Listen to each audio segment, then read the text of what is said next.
Hi there, my name is Mark Lennox and I'm co-founder of In-house Recruitment.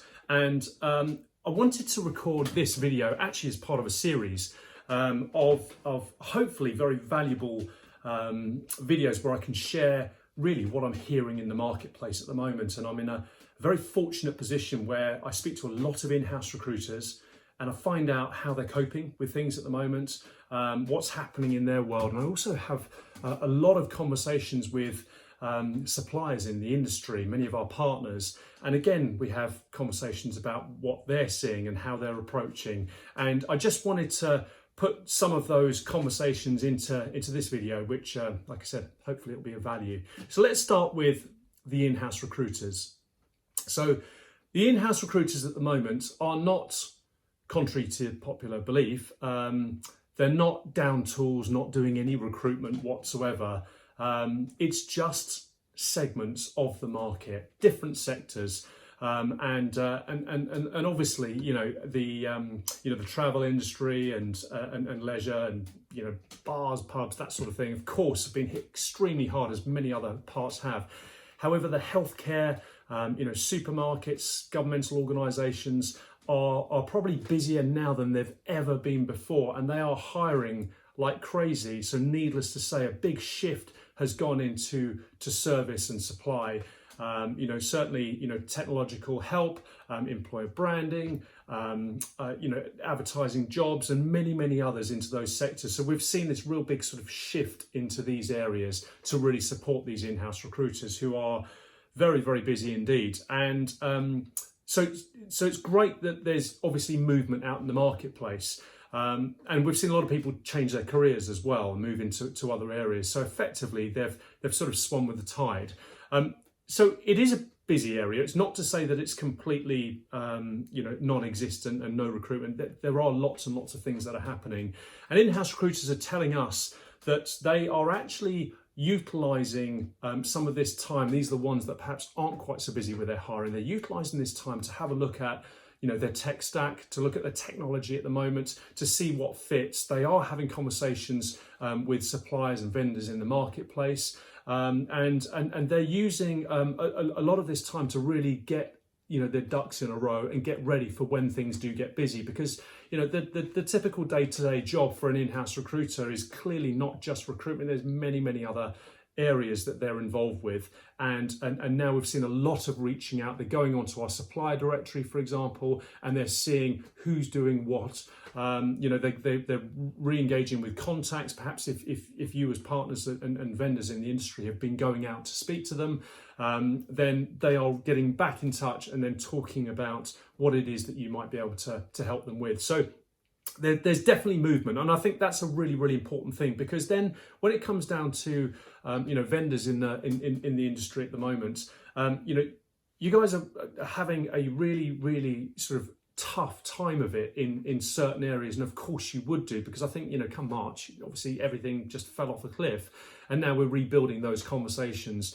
And the common themes that I'm hearing is, at the time, people who were, or companies that were due to sign off on deals, typically went to ground. And obviously, I think we all felt that. But what has emerged is different companies have come forward and are then re-engaging the conversations, and are actually moving forward, and business is being done. And that's hugely encouraging for a lot of organisations, and that's not just tech providers to the in-house recruitment industry. That's job boards, that's service providers like employer branding agencies and many others. So there is movement, and good movement as well. Obviously, it's not where we hoped it would be, because there's still uncertainty, and when you have uncertainty, you have pauses. However, a little bit like the Brexit situation, where that caused a lot of pausing, and then suddenly it was put back again, and people just got on with it. And I'm hopeful, and we're starting to see a lot of organisations, a lot of employers are actually still going ahead and moving forward with things, which is great. And obviously that's what we need. So I guess what we're hearing from vendors and sort of partners is, yes, they've had to be very sensitive about their conversations. And they've more been keeping in touch with their key contacts, and it doesn't feel like a sales call. And I think that's been a really sort of careful tone that a lot of partners have done very well to undertake. But it shouldn't be that you're not selling, or you're not at least reaching out, because of course you can do that, but there's very different ways of doing that. One of the most successful ways that we've seen is sort of creating offers.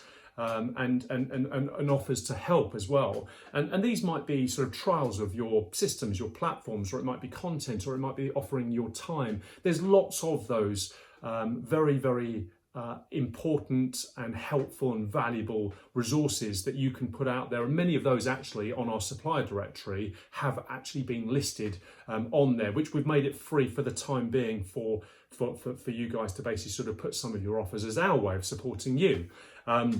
Or one of the ways anyway. And then of course we've been going out there and spreading the word about these offers, which has then been creating opportunities to do business. Because of course, if you're offering to help and you're offering your services for a period of time, then of course, in time, when things do start moving a little bit quicker, then of course there's going to be some opportunities to do some business. So there's some really useful ways in which that you should be going out there, and like I said, we thoroughly encourage that. So that's sort of just a little bit about what I'm hearing, generally speaking, and the fact that I would certainly say, what's the date today? It's the 8th of July. We've seen huge amounts of change, a lot of adjustments, but people are getting used to that now, and people are actually getting on with business, and they're being very productive at the moment. And one of the big changes, and this is important to actually talk about how we've reacted, from a business perspective, because of course we're an events business. We're fundamentally a community, but we do a lot of events. We were running 70 events, and all of those, typically speaking, were face to face. So we've had to do a huge pivot, and we've changed the way in which we have gone out into the marketplace and sort of connected those in-house recruiters with our partners. The thirst from in-house recruiters to learn is still very much there, and the thirst to do business from our partners and vendors in the marketplace, like you guys is very much there. But the way in which you're doing that has changed, and obviously that's what's changed from our perspective too. So we've moved very much into the virtual space. No surprises there. But we've worked very hard actually to just make sure that there is still that connection, and there's still those opportunities to do business. Like I said, at the moment, it's very difficult to make lots and lots of phone calls, and drum up lots and lots of business, or send lots and lots of emails. So this is hopefully a way in which you can engage with our community, add some value to them, be visible, and potentially get the opportunities to do business, and rightly so.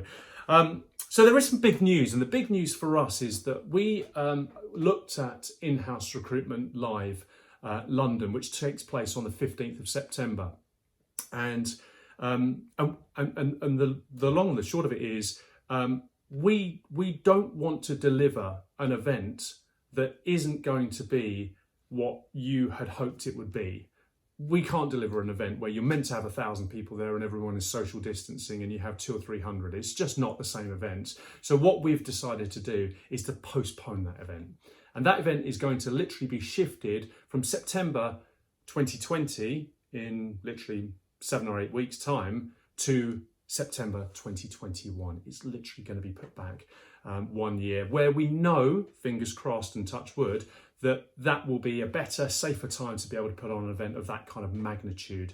And however, in its place for the time being, we are creating In-house Recruitment Live virtual. Now, this is exactly the same style of event, and we're incorporating speaker sessions. There's going to be roundtable sessions. There's also going to be workshops and lots more. And we know that there's going to be a lot of people that are going to be coming along. And we have a huge amount of opportunities for our partners, you guys, to really take part in that event. But, you need you need something, and just if everyone's postponing all of their live events, well, that doesn't really help you out, and this is where we wanted to bring the virtual in there. So it's also really important to say that the virtual side of things is not just a new fad that is going to sort of stick around for a few months and then we go back. It's actually here to stay, and we want to include virtual into all of our events for the primary reason, two reasons really. We want to create a more inclusive community, so everyone, all of the in-house recruiters, wherever they are able to join in and make the most out of it. And secondly, we want to be able to create greater and better options for you as partners so that you can take part in these events. And also, it doesn't mean you have to necessarily physically attend there. You can virtually attend and be involved and get a lot of benefits from that. So look, there's just a couple of updates from us. I'm going to do some more, perhaps a little more succinct than this. I'd love your feedback. You know, if there's something that I missed or something that you want to know, then get in touch with me. You know, directly. Feel free to reach out on LinkedIn. Like I said, I'm going to be posting a few more of these vlogs as and when I have some information that's worth sharing. Then obviously I'll put that on there. But for now, I hope you are all keeping well. You're enjoying the content. Best of luck and in the business world, obviously, and then just look forward to sharing more value. Thank you.